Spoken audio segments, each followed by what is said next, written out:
Hello and welcome back to Dicebreaker, where today we played The Great Wall, which is a game by Awaken Realms. They sent a prototype over. This is a Kickstarter exclusive at the moment. This is not the final product. We're just going to say that right now. This is a prototype, as you can see by the big word emblazoned on the box, which is currently resting on Alex Lely's head. This is a pretty interesting game. Yes. Pretty mind-blowing as well. Just not from the fact that it's very different or it's like wacky concepts or anything like that. It's more the fact that there's a lot of information to take in. Kind of like, did you ever play, what was it called? Black Angel? No, but I saw you guys playing it, and it did look a lot of rules. It very much reminds me of that. You're sort of, it's worker placement, so you're moving things around and plonking boys down to do certain actions. But then there's also this sort of like secondary part that only triggers at the end, where you're all collectively working towards something. Yes. So in Black Angel, we were all working towards moving the ship forward to try and find a new planet for us. Okay. And then whoever did the best was the winner at the end. Whereas with this, we're fending off Mongolian hordes. Gotcha. No, I mean, yeah. I don't know what you're saying, but like you played this with me. Yes, I taught you the game. Yes, that is what you do. I was saying gotcha about Black Angel. Anyway. Right, cool. Yeah, so it's very, very complicated. I will say that. There's a lot of things to take in. As you can see, there's the pieces are spilling off our table, and this is a pretty big table. Like this is bigger than the original one we used to have in the studio, and like everything's falling off of it right now. This, I think, is a prototype of the most expensive version. Yeah, so there's two different versions. It's going to be on Kickstarter, I think, as of this week, or end of this week even. There's like two different tiers. I think you can back it for like 45 quid, and you get these little meeples, which I think look super cute. Or if you want to get these like more elaborate miniatures, it's, I think, 90 quid. Which, can I just say that the miniatures are gorgeous. Like, I think they're really, really well sculpted. They've given, like, I don't know if this is going to be a standard for all people that get the game, but they're coloured and washed. So these ones, it looks like they were black, and then they were sprayed over with yellow, and then given like a sort of, it looks like a Reichland flesh shade all the way over, which is a very nerdy reference once again. But it's just given them a few more sort of details as the shadows. Yeah. But yeah, they look really, really nice. This goes up to 4 players. The current prototype is only balanced for 4. Yes. So we had to play with 4. So we haven't tried it with 2 or with 3. So we don't know if it sort of scales well or anything like that. But from what we played with 4 players, it was pretty cool.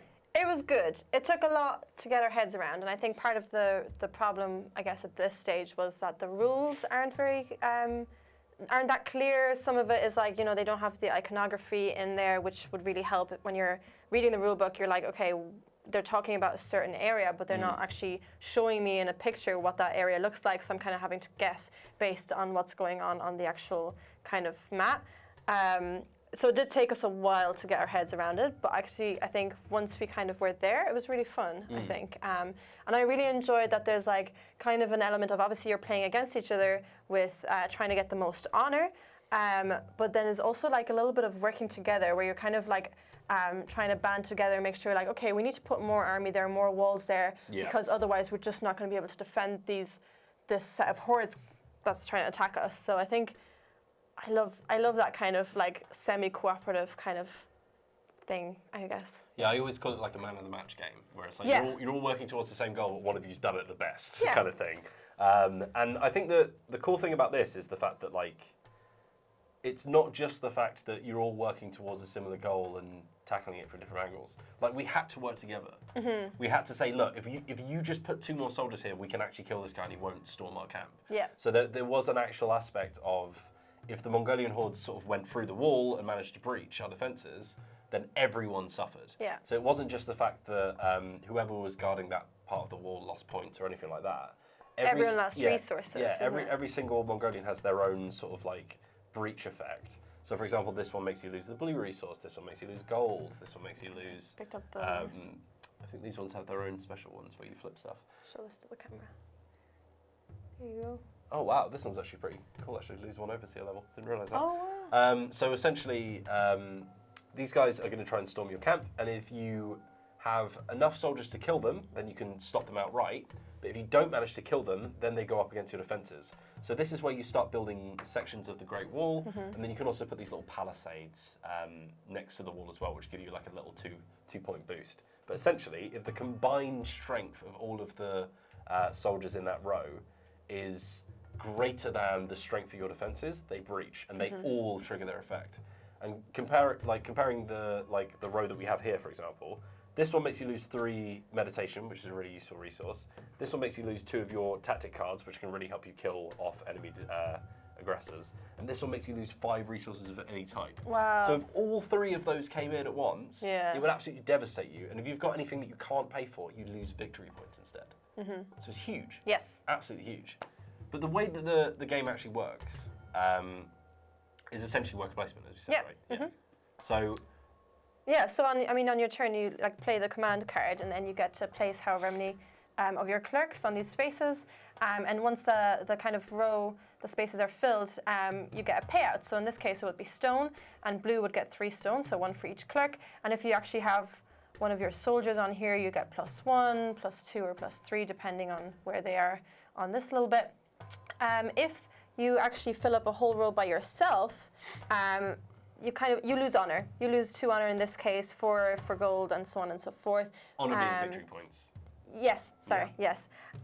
So it kind of means that you want to put a lot of guys there maybe to get this good, but you also want to try and share to a certain extent, because otherwise you're losing out on points. Yeah, so it's essentially the core gameplay loop is that you're going to have, you've basically got the 4 seasons, or the 4 phases of a turn. Yeah, right? So starting in autumn. Yeah, starting in autumn, which is the best season. You get 3 rounds to try and earn as many points as you can.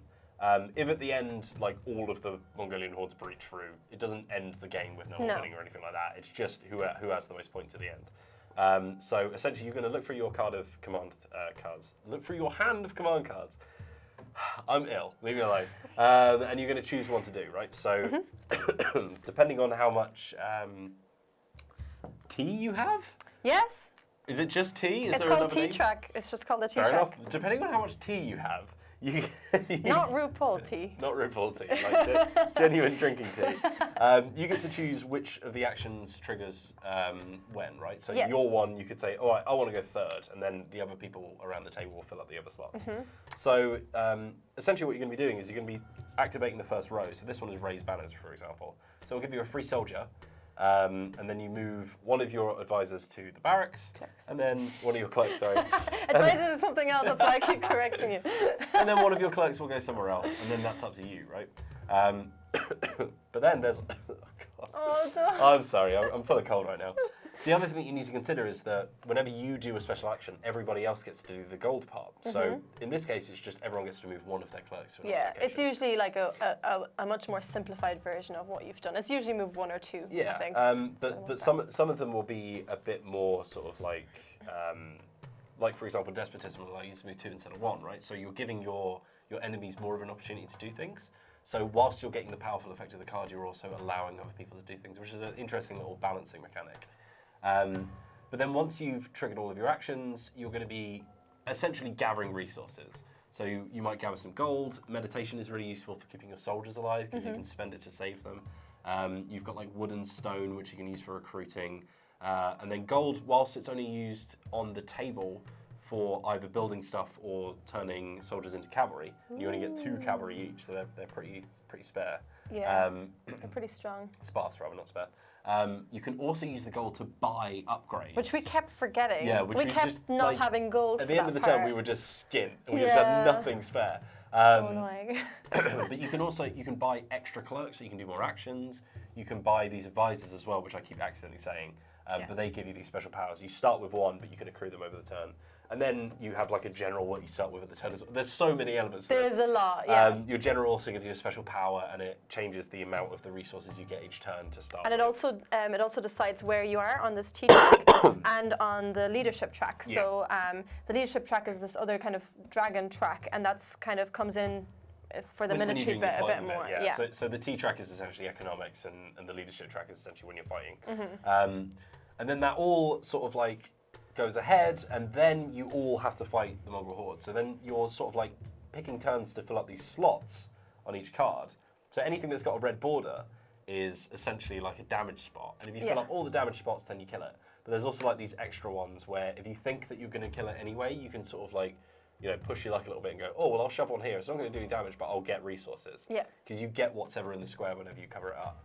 Your archers are really powerful because they can shoot from afar and they won't get damaged if you don't manage to kill the invader outright. The cavalry are really strong because they can fill up 2 slots and they can attack any position, whereas archers can only attack the first 2 and melee soldiers can only attack the first 1. So that sort of tactical round robin, like choosing little bits to jump on, that's also affected by the leadership track. Yes. So there's like a million different things all happening at once. Yeah. So many different angles that you need to consider, and like your brain will melt at Yeah. some point. And not only that, you're also arguing with each other over who's going to do what, right? Yeah. So it's because I mean, you were like when we were playing this earlier, you kept being like, oh, put this there, and I was like, no, I want to go over here. I want to shoot the second guy, even though you're like, no, shoot the guy in the front, because then we kill him. I was like, no, but I'm going to shoot the guy in the second row because then I get something better out of it, and like, so that's kind of where some of that cooperation and like confrontation kind of comes in, because you're like, well, I know that's better for the group, but this is better for me if I do this. Yeah, so. which I think is quite thematic as well, because like usually whenever like a great civilization falls, it's because the petty infighting has like just completely stopped them from realizing that there's something really important happening over there. Like at the end of each battle round, you also have like with all of the resources that you have left over, you can either keep them for yourselves or you donate them. Yeah, with in like secret. With like a blind auction essentially. Yeah. And everyone reveals how much they donated, and whoever donated the most Gets not lots of only honor. gets loads of points, but also gets to choose where those resources go. Because that, apart from the special card that I had, which was really handy, that's the only way you can build up the wall. Yes. And this is another thing that you have to consider, because whilst you're doing all of this stuff and getting all your resources and your points and building up your soldiers, like the only way you can defend yourselves, the max you can get is like 3 palisades, and they're only worth like 2 defensive points each. Obviously, that's pretty arbitrary for people watching, but yeah. to get more defenses and even to be able to put more archers on the walls, you have to build up those walls. And the only way you can build them is by donating to that central pool. Yeah, yeah. And you have to trust each other that you'll actually do that. And it's, oh my god, it's exhausting. But genuinely, really I was quite impressed with it. I had to say it was. The theme is really good, and I think it actually like stays within its theme quite well as well. Yes. Yeah. It does do that quite well. I think it's gorgeous. I think it's a really, really pretty game. Yeah. Even though this is just a prototype, you can see that this is going to be really, really nice when it's fully finished. And as I said, we're playing with like, did you say it was $90? I think so, yeah, about 90 quid. Which I mean, if you, I'm going to bring it up again, but if you compare it to the $100 price tag of Tapestry. Do you know what? The whole time when we're talking about this game, I'm thinking about Tapestry the whole time. Because not only that, but what I really like about this is that they give you a choice whether you want to go for these like fancy figures or whether you want to just go for simple meeples and keep the price down. That's something, if we're going to go back to Tapestry, that is something that I did find like the big landmark buildings are not necessary. Anyway, that's not relevant to this video, but that's something I really like, that these guys have given you an option. Well, there's a few publishers that do this. So like there's Pretzel Games. Yeah. They do Flick 'em Up and Men at Work and Junk Art and stuff like that. You can buy the really big fancy wooden version, which is really gorgeous and really lovely production. But if you can't afford it, you can pay like 30 quid and get the plastic one. Yes. And it's like, it's still the same game, it's just not as plush. Yeah. And like that, I feel like that's such a lovely option to offer people who, especially if you've not got cash to just splurge every month on games. Like, it's nice to be able to I'll just get the cheaper one. I just want the experience. And actually, to be honest, when I was looking at the Kickstarter, the meeples kind of, I preferred the meeples. I it's guess not like a downgrade. No, they're quite cute. Like, these are obviously like pretty badass, but I think the meeples are quite cute, and I just love a meeple that's like not a normal meeple. Yeah. You know what I mean? Not like some the of them, standard dude standing yeah, like yeah, this. I love him as well, but I love a meeple, like some of them had like little, bows, and I just love that. So actually, for me, that appeals to me more. So when I saw that was an option, I was instantly like, oh god, actually, this is a lot more interesting for me now. But yeah, I'm really happy that they're giving that option. Yes, I don't know if anything else is upgraded, like the walls or anything like that, in the other version. I didn't really look that much Yeah, it's a into good it. question. But it's very 3D. I like 3D. 3D. It's Leave me alone. It's really throw down. It's got a lot of verticality to it. Like even just the fact that the walls sort of stack on top of each other. I really enjoy that. That's really nice. Like it's a very small touch, but it just adds that feeling of like you are actually building something up. And when you get like a lot of soldiers standing on it does feel like you've got a really hearty defense. Yeah. Because like without the walls, just going back to that actually, there's like one archer guy and he's just sitting on the floor and it's just a bit like, oh, it's a bit sad. And then you build up, a wall or a second wall, and all of a sudden you've got like not just like this 3D like wall thing, but you've got all these archers on top of the wall, like ready to shoot some people. I was baddies. very close to swearing. So I think one of the other things that I did want to mention about this, I quite like the because we did 2 playtests of this. Yes, we did. The first time we kind of ran out of time because we were having such a like struggle trying to get through that rule book. Yeah. I think we spent like almost 2 hours just essentially being like, wait, no, what's the rule? Wait, no, what? Yeah. And even like in the second one, I was still getting confused. Like I completely ignored the fact that you have to discard a card when you played it and all that kind of stuff. So we've not done a complete, properly rules followed playthrough yet. However, like the second time we played it through, we pretty much finished it off. Yeah. Like we knew what was going to happen. We just didn't do the scoring because I'd basically been accidentally cheating for the whole time. That's probably why you were winning so much. Yeah. You've got like, you're on like 67 points, and then the next one in line is me with 48. So I'm sure I would have pulled it out anyway. I had that. This is one thing that I thought was a bit extra.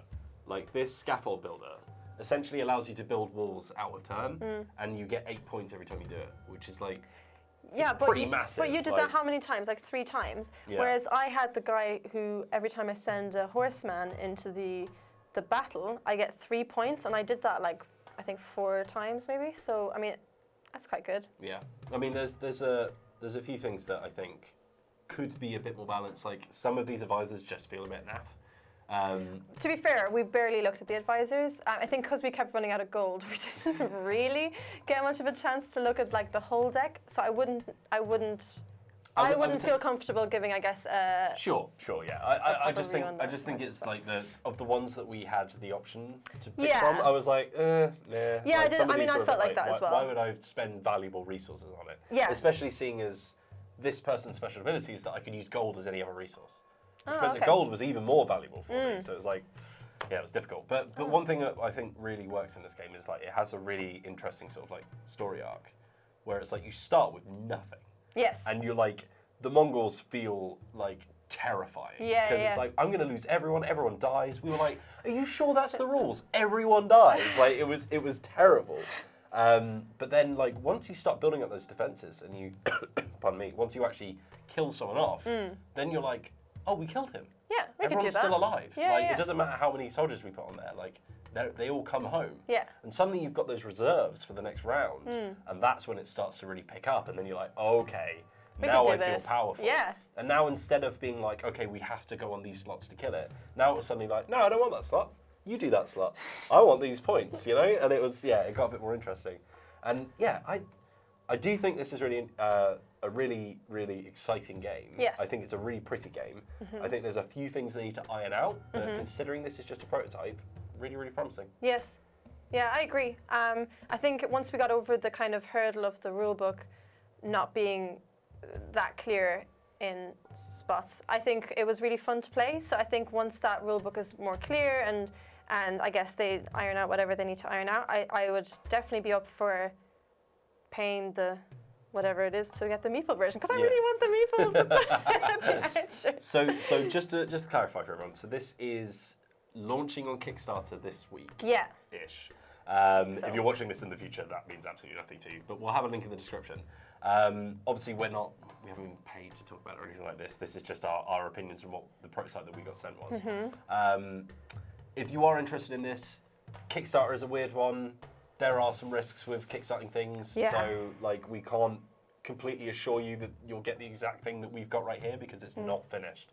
So it does say that on the Kickstarter, to be fair. Yeah, you know. take it with a pinch of salt because we don't know what it's going to be like when it's finished. There might be some horrible, like, completely game-shattering like issue with it or something. Well, that happened to me actually. I played a prototype of a game. This was not Kickstarter. But I played a prototype of a game at UK Games Expo, and then it came out a few months later, and I was so excited because I was like, this game is amazing. And then I played it, and it wasn't that good anymore. And I think they must have made some changes in the meantime. I'm not saying that's what's going to happen with this, but it's just something to keep in mind, I guess. This is not a slight on Awaken Realms or anything like that. That's just, this is Kickstarter. And I think this is the first one that's not actually out yet that we've talked about that's been a Kickstarter game. Yeah. So I just wanted to be very clear. Yes. If you do end up backing this, just be aware that, you know, it's not a sure game whenever you do Kickstart something, basically. Just so everyone's aware. But we enjoyed it. Yeah, we really liked it. From what it looks like, it's going to shape out as. It looks like it's going to be a really cool game, and it's worth your attention. If you are someone who struggles with information overload, this might not be for you. There is so much stuff happening in this game. If you like something that's really open-ended and you have a million different ways to try and achieve victory, you'll love this. But if this terrifies you, it's doing that rightly. Like that's not you being a bit too protective over your own brain. This will destroy your brain if you let it. So I mean, all of us play games for a living, and this was a lot for us. Yeah, so it was. you know, just if you think about it like that. There's still things we haven't talked about. Like there's these artifact cards that we never got even a sniff of. We're assuming they come with one of the advisors. They don't come up in the rule book. There's these overseers that we never really talked about. So you can sacrifice some of your soldiers to essentially give you bonuses every time that you activate somewhere. Yeah. But you can only pay for them after you've already activated it, and it's mad. But it's very good. So this is finish us off. This is the Great Wall by Awaken Realms. Shush. Yeah, thank you so much for watching, guys. As always, we have more videos which we'll be showing down at the bottom here right about now. Subscribe. There should be soul brother. Right about now. There should be a subscribe button somewhere around here, which you can also subscribe to right about now. Click on the bell icon. You'll also get a notification every time we put video live. That's always very nice. But most importantly, have a lovely day.